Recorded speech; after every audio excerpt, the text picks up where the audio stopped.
خب سلام علیکم بچه ها. این نواری نوبتی ما درباره تعمیر پرینتر میروه. این پرینتری که در پیش ما دیدستین کاغذ سفید پیچاد میکنه. اینجا ما کاغذ میمونیم یگان چی کپیش کنیم با اینجوری کپی کنکش یا که اینجا ورق سفید میمونه میکشه کامپیوتر هم فرمانش بدیم ورق سفید میبره دردش قریب 1 ساعت بود یا 2 ساعت بود کفتیم بعد درچه یفتیم.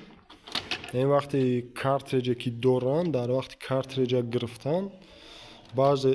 کانتاکتوی شاسته که سیماکویش که همون می جنبیده این همون کانتاکت شد ما گرفتن ده جنبیده از ما بمونم ای سرکا لیست سفید پیچاد میکنه این اینجا ده نگاه کنیم این کجیده یک کانتاکت داره این ایش دوتا اینجا ده سته و این ای پویونده یا تای دیگه است این نتوفتیسته امرا میکنیم برن میبروریم اوزی اگر بتونیم اوزی یا تصادفاً شده بود ما برواردمش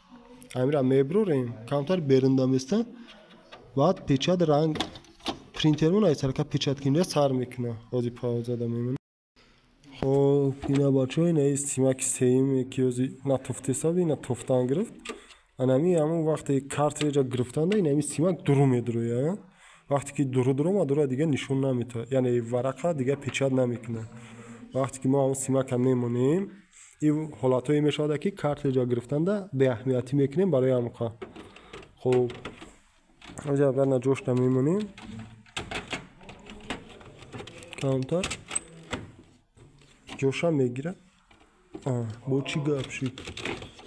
ورقش سوز نشید و جوش نگرفت. خب بزای سرطان میمونیم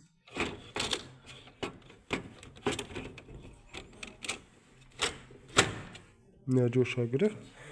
دیگه پیچات هم کنیم خوش رو پیچاد میکنه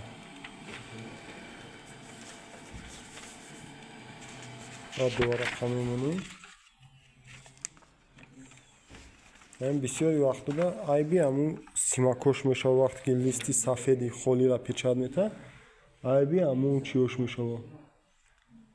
لیستای سفید همون کانتاکتوش میشه یگون کانتاکتش نرسه بعد همونجا را میگیره همطوری لیستی سفیدی تو زاگ میبره. خب این ای طرفش ده پیچاد کیسته خب این پیچاته و همین سربلند خونه آباد باشیم.